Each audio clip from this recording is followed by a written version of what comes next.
Hello, y'all, and welcome back to my channel. It's been a while, but I was so hella busy during this semester that I sadly didn't have much time to make any videos or read in general.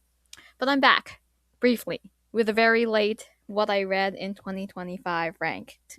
Um, don't here's it's a very realistic list. So you know how a lot of people have like 40 plus, 50 plus, 100 plus maybe books I read this year. I have a whopping 8, 10 ish. You'll see. Anyway, without further ado, let's get into it.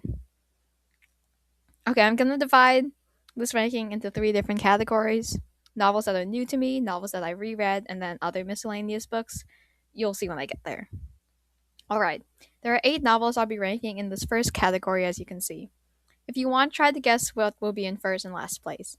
If you've seen my other reviews, might already have an idea though. I haven't finished the Red Queen series yet, so that's why I haven't made a video, but consider this a sneak peek teaser on my thoughts. Oh, and by the way, I'm keeping this video spoiler free, so don't worry if you haven't read these books yet. If you want to see my full review of these books, most of them are on my channel. Okay, in spot 8, last place, we have Glass Sword by Victoria Aveyard, the second book of the Red Queen series. I was bored for most of it, the characters annoyed me, and it had one of the dumbest endings I've ever read. It's so bad that I was struggling to enjoy the third book because it had to follow that nonsensical conclusion. But so far, I think I've actually been enjoying the third book better than this one. Stay tuned for that review. But I'd give this a 4 out of 10. I'm determined to finish the series, but not optimistic. I'm not optimistic. Okay. In spot 7, we have The Hazel Wood by Melissa Albert. As you can see, it's a significant jump in rating from the last book. The Hazelwood wowed me with its fun and unique descriptions and prose. It had a creative premise and was incredibly suspenseful at parts, especially around the middle. It loses points because the beginning was a little slow. If you know, you know. It took me a while to finish, and the ending was a bit of an info dump to explain everything going on.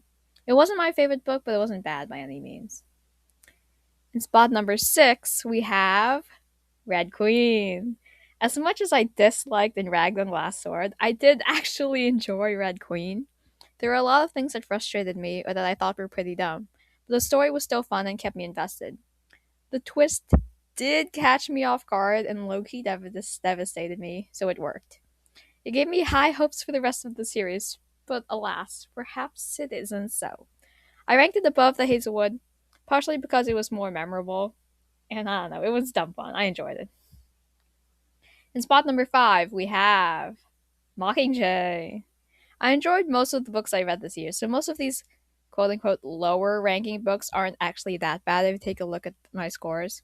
This is by far my least favorite Hunger Games book, though, but the others are just so good that the flaws of this one stand out more to me.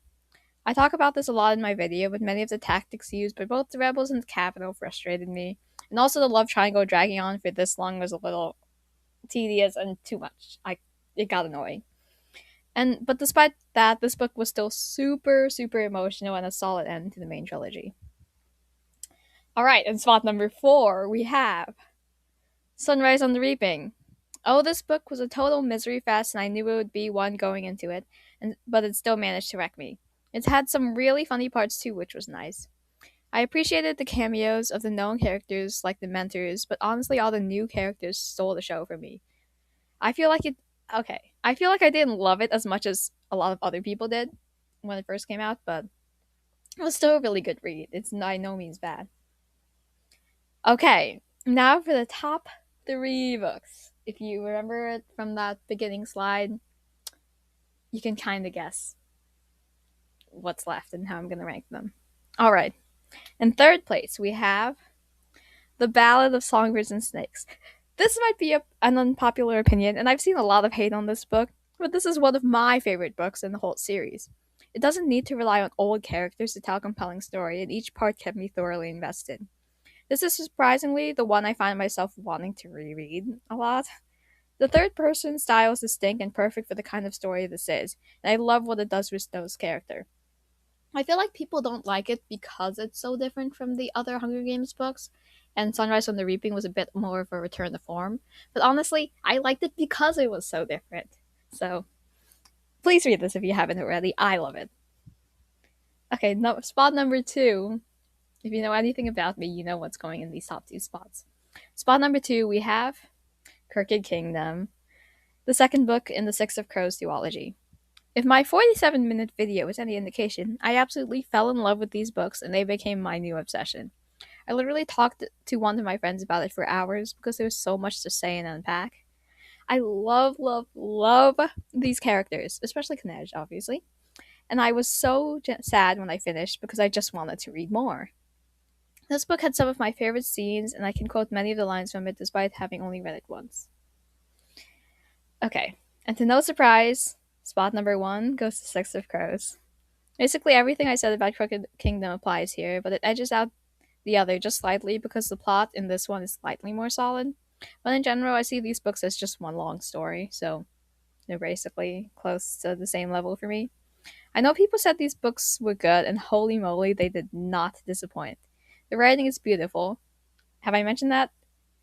Astounding. I wish I could write like that. Anyway, I need to buy these books for myself because they were all I could think of ever since I read them. Alright, now moving on to the rereads. These two books I read years ago and wanted to revisit. I could have included them in the general ranking, but it didn't really feel fair because I already knew I liked these books, but I'll let you know where they would fall in the general ranking if I were to include them. Okay, I love both these books, but there's really no competition. Feeling the Starcatchers by Dave Barry and Ridley Pearson is loads of fun and one of the funniest books I've ever read. I would rank it fourth overall between The Ballad of Songbirds and Snakes and Sunrise on the Reaping. I was in the play adaptation of this book last semester and it was my favorite show I've done so far, which has definitely increased my fondness for it. The book is definitely better though than the play, so more people should go and read it. Okay, but nothing will ever beat my number one pick, The Two Princesses of Mar by Gail Carson Levine. I would rank it number one overall because it has been and will be one of my favorite books of all time. Don't you dare look down on the children's books because gold like this exists. Please, please read this. More people need to read this. You won't regret it. I mean, who doesn't want to read about a monster slaying princess? It's not long, but it captivates me with every word. The main character Addie is fantastic, and the ending always gets me, even though I've reread this book a million times. Yet I still don't own it, but I basically have shared custody of it with the amount of times I've checked it out from the library. But anyway, I love it so much. Please read this book. Okay, now a quick segment on the books I read that aren't novels. They won't be getting a full video review, but I did want to mention and talk about them briefly.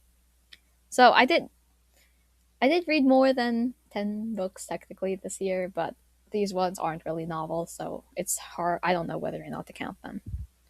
Anyway, first we have Practical Ethics by Peter Singer. I read parts of it for my ethics class last spring. He has some interesting takes, especially regarding infanticide. What the heck? If you know, you know. But I also personally find it fun to read ideas of someone I strongly disagree with, but who's also objectively wrong in some places, but is still so sure of himself. Gotta love it. I didn't read the whole thing, so I don't think it's fair to rate, but I did read parts of it. Okay, next we have The Abolition of Man by C.S. Lewis, which I also read in my ethics class. It's a short read, but there's so much in it. As a self-proclaimed hater of philosophy, I enjoyed this, and C.S. Lewis is the goat. Okay.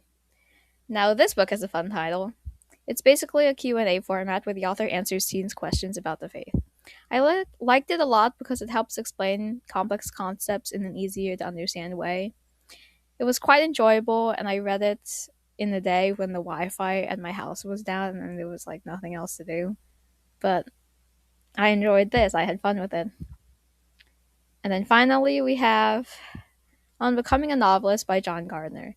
As many of you may or may not know, I am an aspiring novelist, and I've been writing books for a long time now, or at least trying to. I wrote one book last summer, and I'm working on another one right now. But anyway, I checked out this one from my school library. It was on the top shelf, and I had to have a friend reach it for me because I'm such a shorty. But anyway, I read it all right before leaving for winter break. It was super duper funny and relatable, and definitely called me out on multiple occasions. but I also found it rather comforting and encouraging as a aspiring writer myself. Cozy read if you're a writer and reader like me. It was a fun one. Okay, I'll close by listing off some books I hope to read either this year or at least very soon. And once again, you know me, I love my categories. I'm dividing them into three categories. First, we have YA catch ups, books that have been out for a while but I still haven't read. After I finish Red Queen series, I do want to finish Morley Badurgo's Shadow and Bone series. Is that even YA? I don't know. Shadow and Bone series, since I obviously love Six of Crows so much. Other than that, there's other fiction staples that I still have never read. Some of them are said to be bad, but I'll be the judge of that. I perhaps am no longer in the target audience for some of these, but the stories are stories, and I can still appreciate what they're trying to do if they do it right. Next up, here's a list of classics I'd like to try. I'm currently in the middle of reading Little Women. It's quite long, but I hope to finish it maybe this month, hopefully, but we'll see if I have time. The rest of these books are ones that I own but haven't read yet. I can't believe I own 3 Jane Austen books and haven't read a single one. I am ashamed, but I hope to fix that this year. Finally, we have books that I've seen the movie for and now want to read the books.